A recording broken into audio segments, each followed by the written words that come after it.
I really want to talk about the Soviet Union and its collapse because there's misinformation surrounding it and deliberate propaganda. That's okay. But more importantly, I've been trying to make this video in different ways. I was trying to make like this big flow chart of the events chronologically, and then the entities logical, and the policies and all that, and Gorbachev in the middle. But it just felt like I'm trying to talk about something that I don't have that much of an expertise in, um, and that is true. I do not have the necessary authority to talk about this, but I feel like a lot of people who talk about this don't have the authority in the first place either. And more to the point, a country doesn't just collapse all of a sudden. An economic system that has been working for 50 plus years, that had managed to defeat another superpower and an aggressive power like Nazi Germany in World War II. An economic system like that simply doesn't just collapse, right? Although that is the general idea among the general public, that's not how it really happened, and that's not how it works either. Like an economic system that is dysfunctional can limp on for several years, several decades, in fact. So it just doesn't collapse unless there is a artificial involvement from the people in charge to external forces. So in the cases of the Soviet Union, it didn't collapse because of any dysfunction from the centrally planned communist economy. No, that is not the case at all. But more importantly, it didn't collapse because of external factors. That is another key point. United States was trying to weaken the USSR at every turn. That much is certain. But that alone, again, cannot collapse a great power, a superpower like the USSR.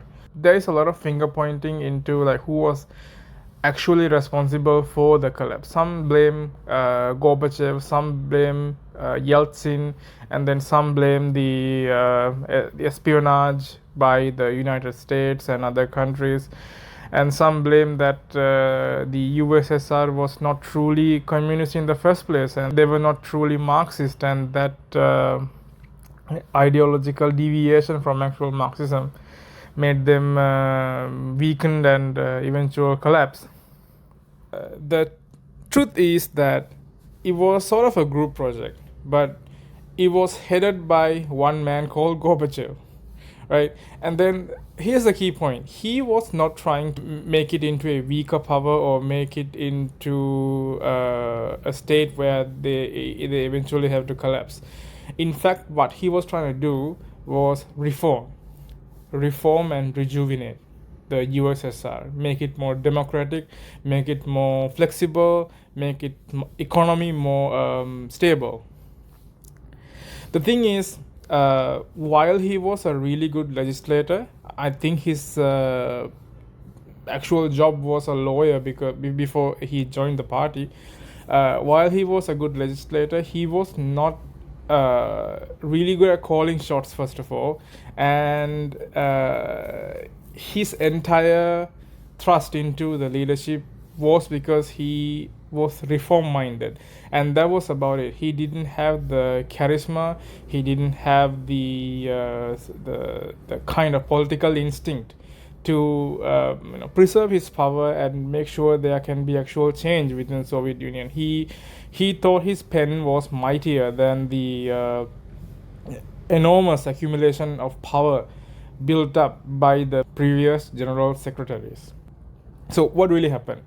So the key point to understand is that the Soviet Union was slowly limping by 1985-ish, right? They were struggling, they were lagging behind the United States, their main Cold War rival, and the United States was in turn putting pressure into the Soviet Union to buckle under pressure.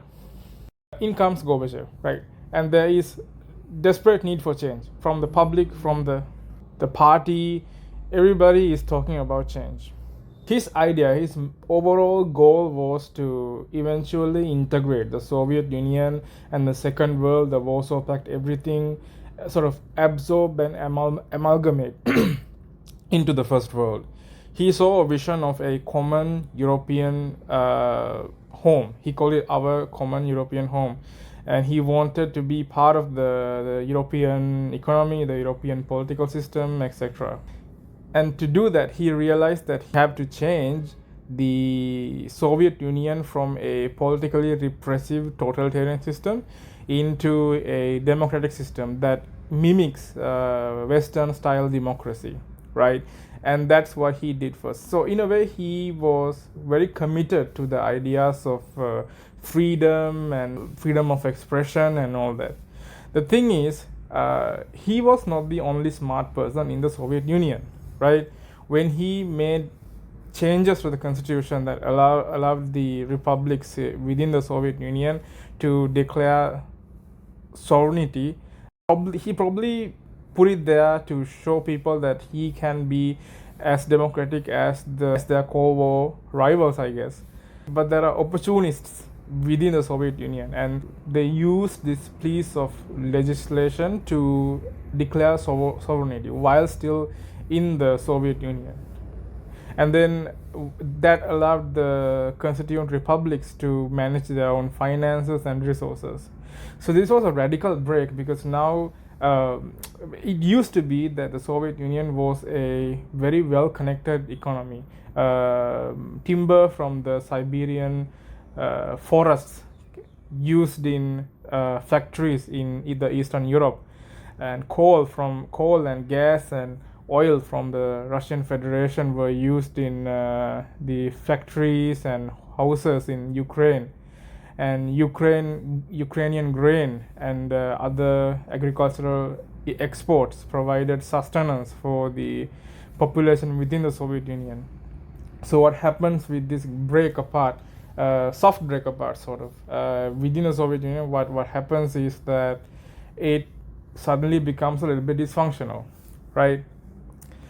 And then we move on to his economic policy. I guess it can be categorized into phases. At first he was trying to fix the socialism within the country, but at some point he straight up just gave up on socialism and tried to move away into a market capitalist economy. The thing is that each time he tried to move away from the centrally planned economy, the more things broke.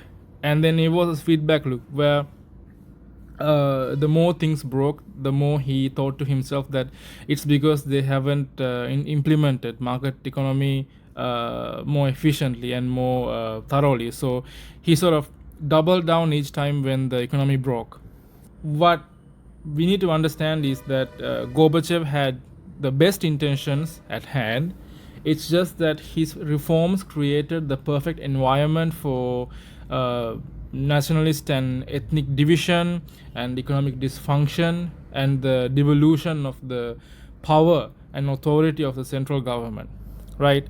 And that is what led to the opportunists within the Soviet Union to fulfill their own needs, so to speak. For an example, the second economy, the primary mode of economy is communism. But there was a second economy and it was illegal. So basically what happens is people will use the public goods in the factories to private gain. They would use like workshop items to repair stuff and then charge money for that. And there was a unofficial second economy. It was sort of growing under Khrushchev and Brezhnev, and then finally when it came to Gorbachev, he had this brilliant idea to sort of reinforce the second economy, so to make it more official and then through it create a market economy. But what actually happened is when he passed his legislation on law of cooperatives and private enterprises within the Soviet Union, it allowed these benefactors of the second economy to whole-scale plunder the communist side of the economy. And they were using these the corporate entities to store value and then move it offshore In a way, it was a whole-scale plunder. At the same time, his democratic reforms, what they did was these empowered people who got rich through the market reforms from the 1986 onwards. And they in turn asked for more concessions from the central government. So it's a vicious feedback loop of nothing working, but the only thing his reforms benefiting. Only thing his reforms benefiting being the people who are themselves the reason why the country is in chaos. And then we come to the actual collapse. The economy was at a breaking point, right? And then the central government had lacked the necessary state capacity to enact further reforms. And in this context, Gorbachev was talking about rewriting the Union Treaty, right? And this allowed even more freedom for the constituent republics. This made the opposition within the party for Gorbachev. They got quite scared, because if this Union Treaty was to pass, then that means the Soviet Union would, in a way, no longer exist. It would just be this superficial layer of bureaucracy like what we see in European Union today. A bunch of people within the government tried to launch a coup while Gorbachev was, I think, vacationing somewhere in Ukraine. And I guess that coup was the final death knell for the central government, because when the coup happened, people realized that Gorbachev will not be able to peacefully reform the country. There will be power struggles within the government. And that spooked the Republican leaders, which I have to remind you had full sovereign rights as a part of Gorbachev's reforms. I would say things didn't go that bad. It didn't turn violent. In the end, what happened was Gorbachev came back to power after the coup, and the spooked Republican leaders, they made Gorbachev sign a lot of declarations that sort of ended the authority of the central government. And it was sort of over. So the key point of all this to understand is that Gorbachev himself was not the final guy to sign the document saying that USSR is no more. Actually, he is, but he didn't do it willingly. He didn't want the Soviet Union to collapse. But his reforms unleashed certain social and economic powers.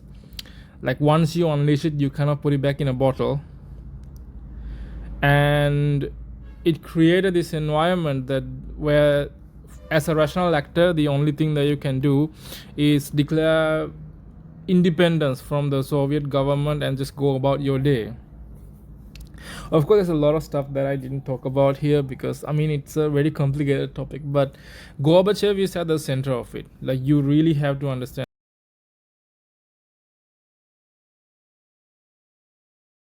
It was quite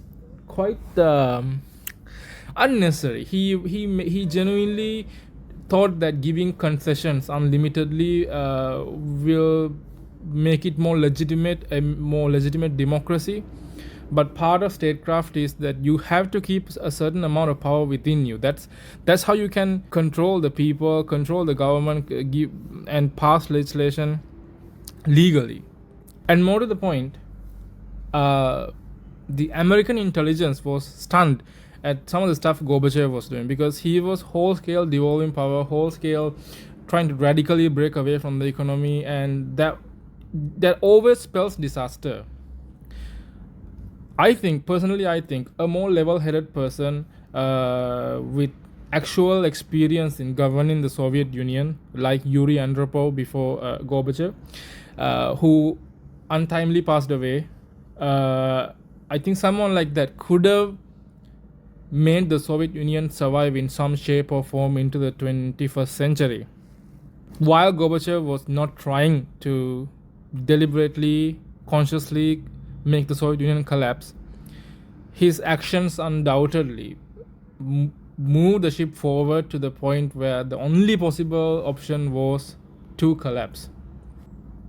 I like to think that Gorbachev is in still some sense a believer of Marxism. I think he died a few years ago, but I like to think he died still being a true believer. I don't think he, for a second, didn't believe in what the USSR couldn't achieve. It's just that he was not the right guy for the tumultuous time, which was late 1980s for the Soviet Union.